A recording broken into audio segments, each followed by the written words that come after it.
Jerry Falwell sort of went on the road together. You were here at the University of Virginia giving speeches together. Now, a lot of people wonder, how could you ever kind of mend fences and get together? Can you talk a little bit about that? Well, my mother used to tell me, she says, no matter how much disdain that you have for someone, if you will sit down and talk to them, you will always find certain qualities about them that you like. So, based on my mother's thesis, I decided to meet with Falwell. And, you know, I found him a big teddy bear. He come off to the whole country as being very vicious and very mean, but he just knew what he was selling, and he knew how he had to sell it.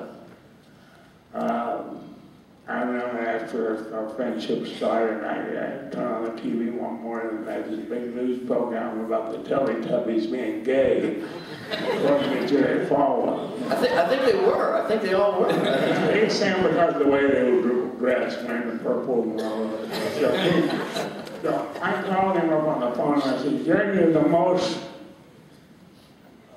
recognizable preacher in the whole world. I said, well, you want to blow it all on the issue of whether the Teletubbies are gay? I said, who cares?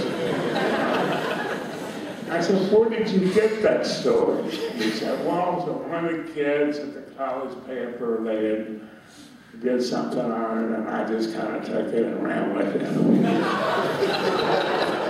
So, I did become friends with Falwell after I barely trashed him good. Happy that I won. And that's rest his soul. Now, let's talk about some of your more recent endeavors which have gotten some media attention. Anthony Weiner and Casey Anthony.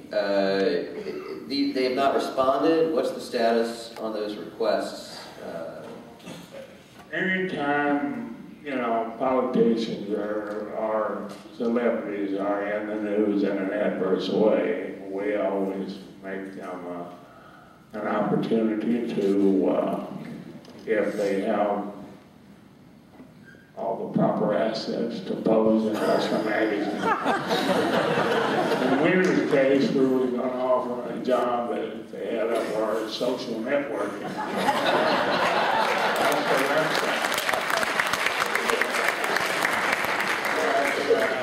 Casey Anthony, we made an offer that we were very serious about.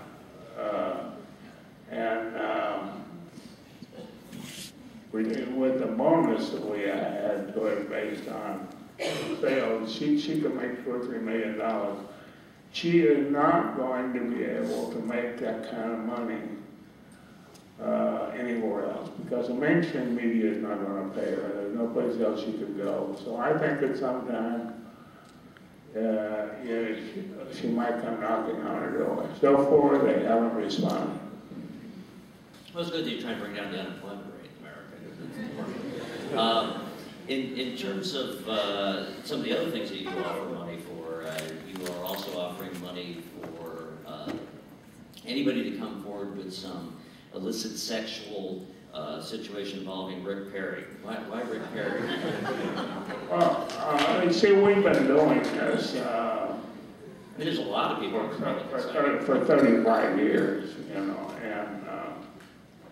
first of all, we get accused a lot of picking on the Republicans and not Democrats, but there's something you got to know about the conventional wisdom in Washington. If there's a scandal and the Republicans are involved, it's supposed to be money. And if it's Democrats involved, it's supposed to be sex. Well, in all actuality, it's the complete opposite. The Republicans are the sex freaks, the Democrats are after the money.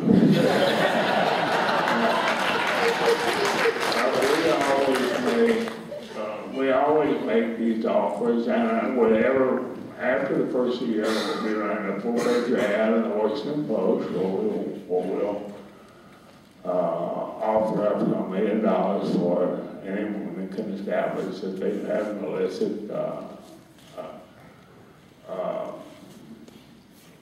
sexual relationship with one of the politicians. Now, I often get accused of people who say you're only interested in exposing people's sex life. That's not true. I want to expose the hypocrisy, because hypocrisy is the greatest threat that democracy has. You know, and the only way I can do, in my position, and help get rid of some of this hypocrisy is try to create a revolving door in Washington, whether it's David Renner, who we got, and Craig, the guy playing footsie, and the guy from Minnesota, and Bob Livingston during the Clinton impeachment affair. Now that was a doozy. Here's a guy, this is when they were trying to impeach Clinton, and he was spearheading the impeachment. His name was Robert Livingston. And he said that he had never had an affair with an aide in his office or any federal employee. Well, we found out that he was wrong on all three of those accounts. Once we busted him on that, and we had him good, he had no wiggle room there at all, and he immediately resigned. So he did an interview from the steps of the Capitol, the New York Times.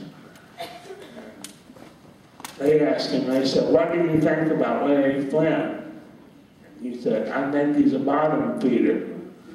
So the Times called me for a comment, and I said, "Yeah, that's right, but look what I found when I got down there."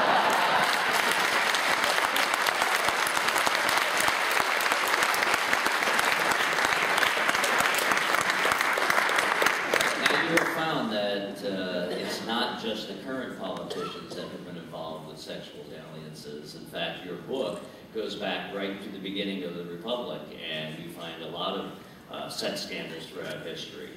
Can you tell us a little bit about how you came to write that book that is going to be on sale this evening? Well, as I said, for the last 35 years, we've been involved in exposing corrupt politicians. And I was talking to my agent, about the possibility of maybe doing a roundup of all the people we had exposed, but then that didn't sound too interesting to me. And it was his suggestion. He said, "What about if we go back in history to the beginning of the founding of the nation and try to well, all of these sex scandals that happened over the years, from the days the nation was founded up until today, and try and see if you can make a connection between how, see, the book was supposed to be between the sex lives of presidents, first ladies, mistresses and lovers, and we wanted to be able to establish how these liaisons had affected policy, both foreign and U.S. And we found in many cases that these women who were never elected become some of the most powerful people in the country. I point out, for example, is Dolly Madison, who was there with James Madison in the beginning, and also Eleanor Roosevelt is another one. But you know, you can continue to go, and Edith Gall, who was married to the guy, what's his name?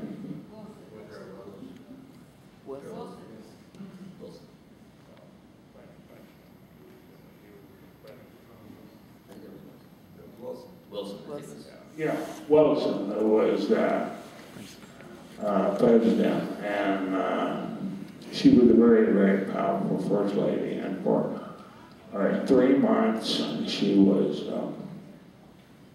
actually running the White House because he had been totally incapacitated by a stroke, with some very important votes pending on the Treaty of Versailles and other issues before the Senate. And I think that did a lot to make a warning for future presidents in terms of how succession goes. The exploits of some of these people in the book is phenomenal. I'd heard rumors, and I thought it will basically be innuendos, but probably the 2 worst was Harding and Wilson. It's been said that Wilson preferred the brothels of Paris, and Harding preferred the whorehouses of Columbus, Ohio.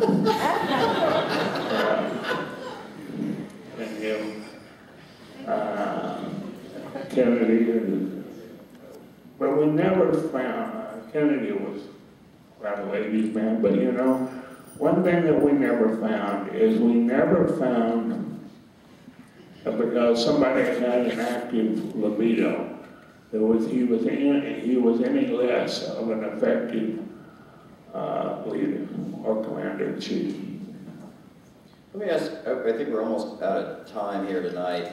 It's getting late, but let me ask about two very different figures and your feelings about those. One would be Hugh Hefner, and the other would be Barack Obama. And what your feelings are about them now, and they're not related. Not related, no.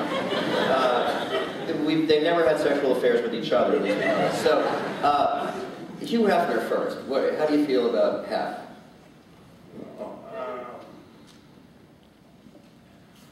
I know him personally. For many, many years, but he's about 20 years older than me, and so he definitely has lived a much more gratifying life than I have. But it's easy for me, knowing Hef as I do and looking over them, trying to realize what happened. And Hef was never a publisher, never a businessman. He was always an artist. I think he still very much stuck in the 50s when he created the Marilyn Monroe Centerfold. And any venture that he made into business with Playboy clubs and with Playboy resorts, you know, and the gambling casinos, they all went belly up because I think that Hef felt that he could just delegate management to the various entities in the country, and everything will be okay. But didn't work out so well. Now on Obama. And one thing you might as well accept about our political system, we're scraping the bottom of the barrel. Obama is a nice man. He's very admirable, he's honest, he wants to do what's right for the country. But he had no experience when he came into office. That's been his biggest problem. Not necessarily the adversarial relationship with the Republican Party. I think Obama, he's a Harvard grad, the lawyer, you know, he's smart, you know, he knows what to do.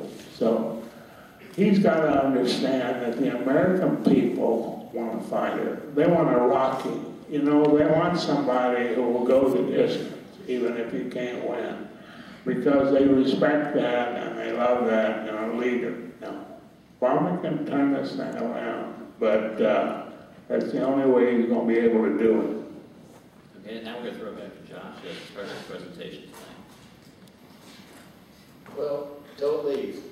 Because we're not quite done, but we are going to have to break the set for a little bit, but I want to give you a little bit of an explanation beforehand. As was mentioned in the conversation, this is not Mr. Flynt's first visit to Charlottesville. 11 years ago, he came for a conference that the Thomas Jefferson sponsored on the landmark case of Hustler versus Jerry Falwell.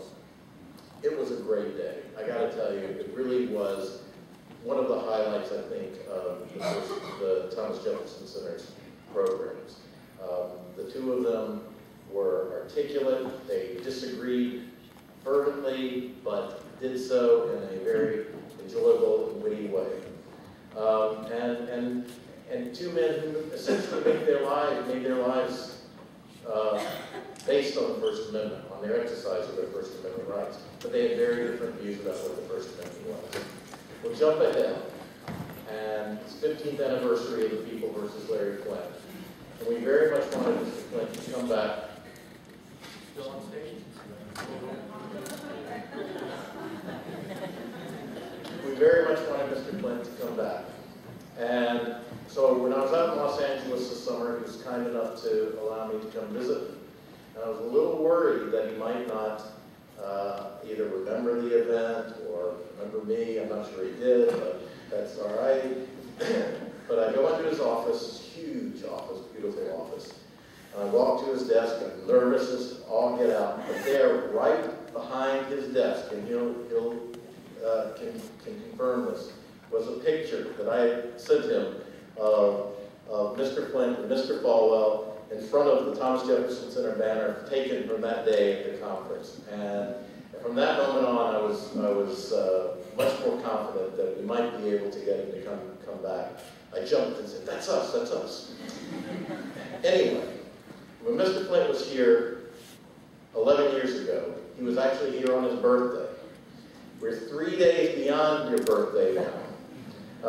But I wanted to, we at the center wanted to come up with something that we hope you will enjoy as much as that photograph of Mr. Falwell. You'll see that photograph in a minute at the beginning of this film. You'll see the one that I'm talking about. But it's important you know a little bit of the context. One big change since you were here 11 years ago, we have built in Charlottesville one of its kind monument to the First Amendment.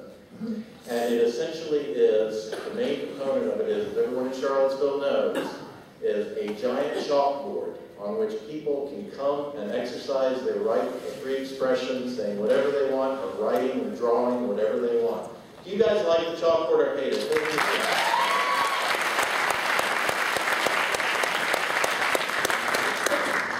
Well, with that in mind, what would be more appropriate to do something for Larry Flynt than to do it on the First Amendment monument, the giant chalkboard he was speaking of? Here it is.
to Clay Calvert, Rob Richards, and of course, Mr. Larry Flynt.